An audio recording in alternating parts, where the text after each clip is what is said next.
మన పూర్ణిమలో కళ్యాణం కమనీయం సేల్స్ ప్రతి 15,000 రూపాయల కొనుగోలుపై కంచి కాటన్ శారీ ఉచితం.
ఓ ఆడపిల్ల వేళకాని వేళలా స్నానం చేసిందంటే తినకూడని మాట ఏదైనా చెవిని పడి ఉండాలి, లేదా పడకూడని కోరిక ఏదైనా మనసును పడి ఉండాలి. అవునా అమ్మా? రాత్రి శివుడి వేషంలో ఉన్న మాధవ్ పక్కన నేను పార్వతిలా నిలబడాల్సి వచ్చింది బాబా. పార్వతిలా నటిస్తేనే స్నానం చేశావు, రేపు ఆ శివుడి పక్కన పార్వతిలా జీవించాల్సి వస్తే?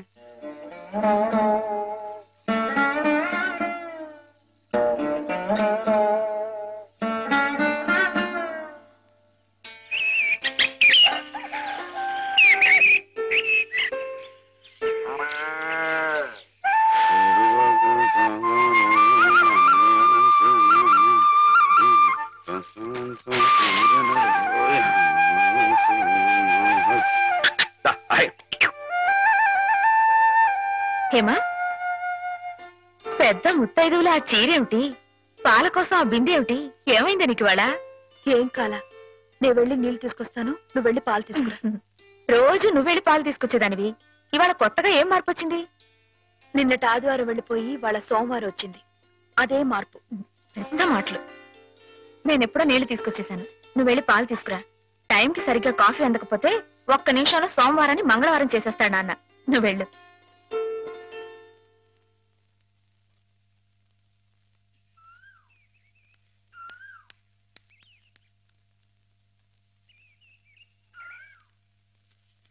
రండి రండి. ఏంటమ్మా గారు ఆలస్యంగా లేచారంటండి? కళ్ళు కలవల్లా ఉన్నాయి. పాలు రెడీయేగానండి. రాత్రి స్టేజ్ మీదకి అసలు నిజంగానే ఆదిశక్తి వచ్చినట్టుందండి. చూశారు కదండి రాత్రి మీరు వచ్చిన వంగతో వాళ్ళందరినీ ఎలా ఉతికి పారేశానో. రాత్రి దెబ్బతో నాకు గట్టి నమ్మకం వచ్చేసిందండి. నాకు ఎప్పుడు ఏ ఆపద వచ్చినా మీరు వచ్చి కాపాడేస్తారని. నువ్వు జాగ్రత్తగా ఉంటే నీకు ఆపదలు ఎందుకు వస్తాయి? అసలు ఎదుటి వాడిని చదవగలిగే లౌక్యం నీకు రావాలని రోజు దేవుడికి దండం పెట్టుకుంటున్నాను. నిజమా అమ్మాయి గారు? రోజు నా గురించి మీరు దేవుడికి దండం పెట్టుకుంటారా? పాలు చూడు. బాగుంది నాన్న, బాగుందండి. శుభం. మరి అబ్బాయికి అమ్మాయి నచ్చింది కాబట్టి ఆ ఇచ్చిపుచ్చుకోవడాలు కూడా మరి బాబు. అబ్బాయి గారికి అమ్మాయి గారు పాస్ అయిపోయి సరే అండి, మరి అమ్మాయి గారికి అబ్బాయి గారు పాస్ అవ్వట్లేదు ఏంటండి? అయ్య బాబా. వెళ్తాం గారు మిమ్మల్ని కొంచెం అలా బయటికి రండి.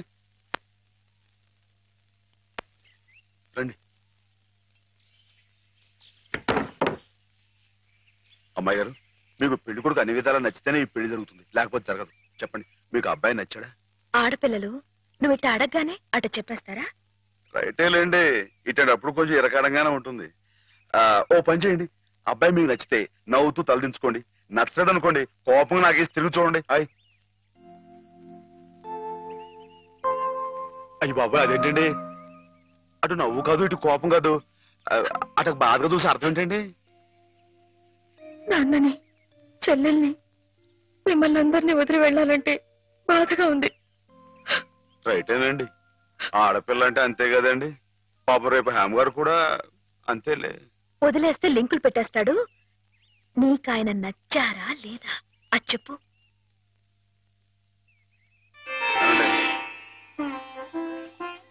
పాస్ అయిపోయినట్టే. మా అమ్మాయి గారికి అబ్బాయి గారు పాస్ అయిపోయారండి. ఇక పెళ్లి ఏర్పాటు చేసేసుకోండి. శుభం. అయితే కట్న కానుకల విషయాలు కూడా మరి ఏమండో మేమే బంగారం లాంటి ఆడపిల్లలు ఇస్తుంటే ఇంకా ఎదురుడుతారండి బాబు. నువ్వు ఊరుకో. సంతలో పశువుని పెట్టి బేరం ఆడినట్టు నన్ను మధ్యలో పెట్టి బేరం ఆడడం నాకు సుతరాం ఇష్టం లేదు. నేను అలా బయట నుంచి ఉంటాను, మీరు మాట్లాడుకోండి. మా వాడు చిన్నప్పటి నుంచి అంతేలేండి. కొన్ని పద్ధతులున్న మనిషి, మధ్యతరగతి వాళ్ళం కదా. తప్పని తెలిసినా కొన్ని బాధ్యతలను నెరవేర్చడానికి కొన్ని పనులు చేయక తప్పదు. మరి ఏమంటారు బావగారు? అవన్నీ ఎందుకండి, ఆ పుచ్చుకునేది ఏదో ఒక ముక్క మా మనసులో వేయండి. ఒక 50,000 అయితే సబబుగా ఉంటుందంటారు. సరే బావగారు, మీ సంబంధం మాకు నచ్చిందండి. త్వరలోనే ముహూర్తాలు పెట్టుకుందాం. వస్తామండి. నమస్కారం. విన్నావటే 50,000 కట్టడం కానీ ఒక క్షణం ఆలోచించకుండా ఒప్పేసుకోండి మీ అన్నయ్య గారు. అంతటితో ఆగుతుందా? లాంఛనాలని అవని ఇవని ఇంకా అమాం బాపతు ఇంకో 10,000 దేగుతుంది. కాస్త దేగితే మాత్రం తప్పే ఉందండి. మంచి సంబంధం అనుకున్న తర్వాత ఒరే డబ్బు గురించిన ఆలోచన ఎందుకు బాబుగారు? ఈ ఇంటిని అమ్మేస్తాను.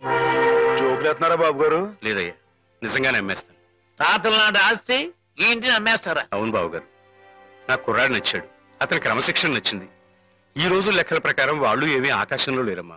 చాలా సబబుగానే అడిగారు. అయినా రేపు మీరు మాత్రం అడగరా? మీరు అడగకపోయినా నా బాధ్యతగా నేను ఇవ్వద్దా చెప్పండి? అందుకే ఇంటిని అమ్మేసేయాలనే నిశ్చయానికి వచ్చాను. మీ ఎరుకలో ఏదైనా మంచి బేరం ఉంటే చూడండి బాబుగారు. కాస్త ఇంటిని శ్రద్ధగా చూసుకునే మనుషులను చూడండి.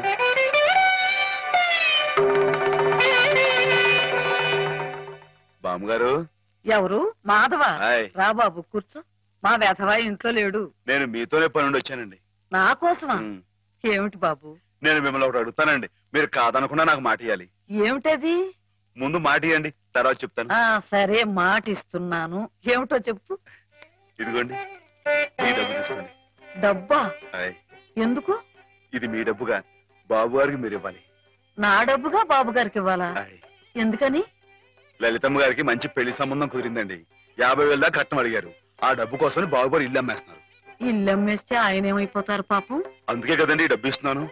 నాకు ఎప్పటి నుంచోనండి బాబు గారి పుస్తకాలు వచ్చేయించాలన్న చిన్న ఆలోచన ఉందండి.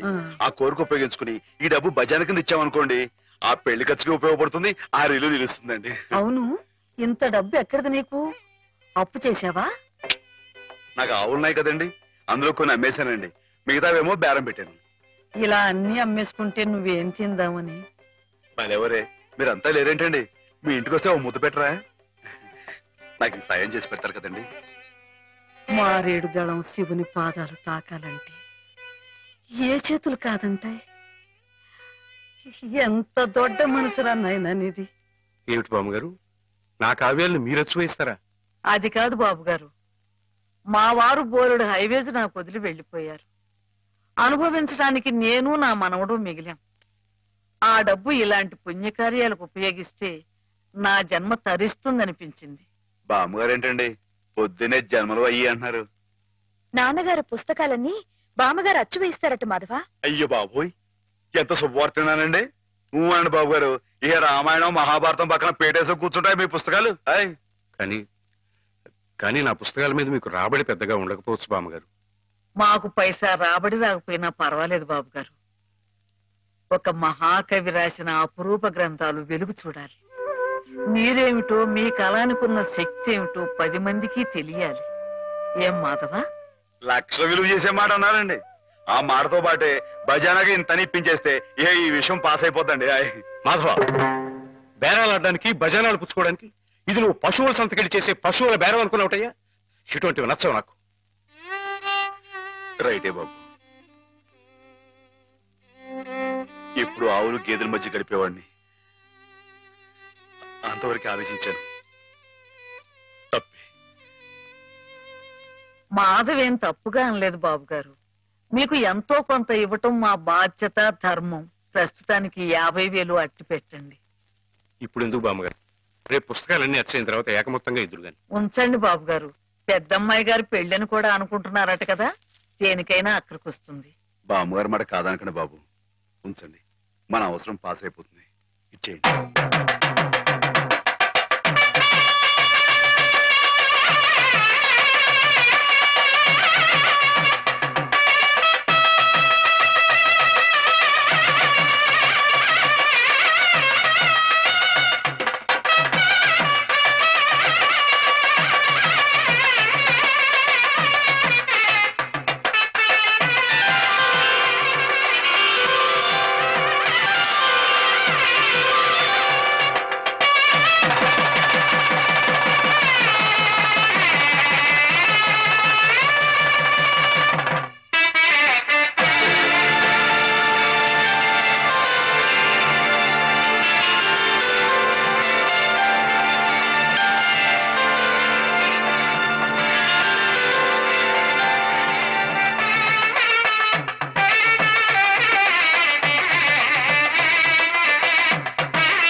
ఏంటండి అమ్మాయి గారు, ఏమైందండి?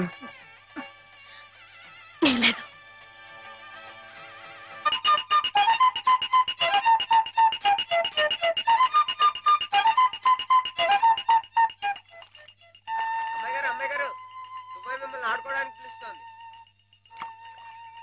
గుడికెళ్ళి వస్తున్నావమ్మా? పుట్టినరోజు కదా అని. కన్నెపిల్ల జరుపుకునే ఒక్కొక్క పుట్టినరోజు కన్నవాళ్లకు ఒక్కో హెచ్చరికమ్మ. కళ్యాణ ఘడి సమీపిస్తోంది సుమా అనే ఓ అందమైన హెచ్చరిక. కూర్చోండి నాన్న. ఎందుకమ్మా? కూర్చోండి.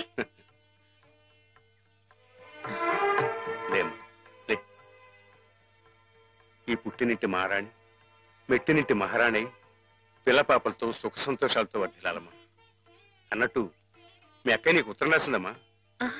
ఏం రాసింది నాన్న? నీకు పుట్టినరోజు శుభాకాంక్షలు పంపింది. నువ్వు కూడా దానికి వెంటనే శుభాకాంక్షలు అందజేయాలి సుమా. దేనికి? మీ అక్కయ్య నన్ను తాతం చేయబోతోందమ్మా.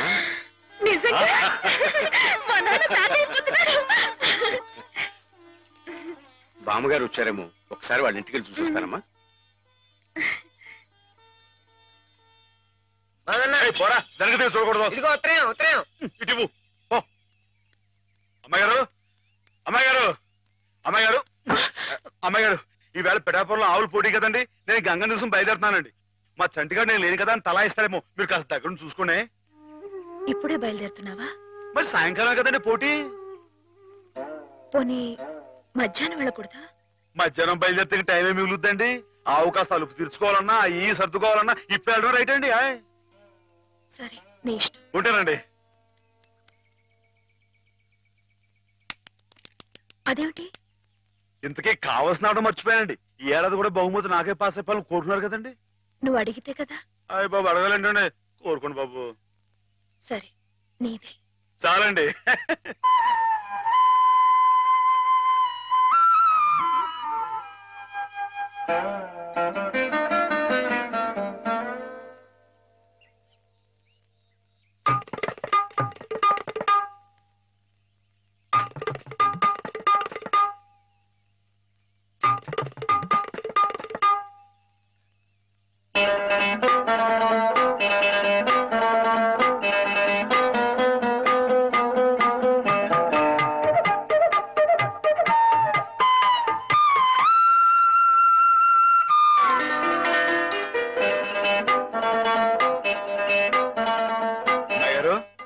అమ్మాయి గారు, అమ్మాయి గారు, అయ్యో ఇంకా పడుకున్నారేంటండి? ఈవేళ మీ పుట్టినరోజు. లేవండి, అబ్బా లేవండి, కూర్చోండి. ఇదిగోండి, ఈ ఎన్నపూస ఒంటికి రాసుకుని, ఈ మేగడతో మొహం రుద్దుకుని, ఈ పాలతో తలారా స్నానం చేయండి. పాలతో స్నానం చేయడానికి నేనేం దేవతనా? కాకపోవడం ఏంటండి, అంతకన్నా ఎక్కువేనండి. రానంటే చంపేస్తామని వచ్చాను కానీ లేకపోతే వాళ్ళు వచ్చేవాడు కదా బాబు. ఏం పాపం? అంతర్వేది వెళ్లాల్సింది. ఎందుకో? మా ఆవిడ సముద్ర స్నానం చేద్దాం రమ్మంది. ఏమిటి విశేషం? ఇవాళ కార్తీక పౌర్ణమయ్యా బాబు. అందుకే కాబోలు అమ్మాయి గారు మధ్యాహ్నం వెళ్ళకూడదా అన్నారు. బండలకు తిప్పు. దేనికి? ఇవాళ అమ్మాయి గారు పుట్టినరోజే బాబు.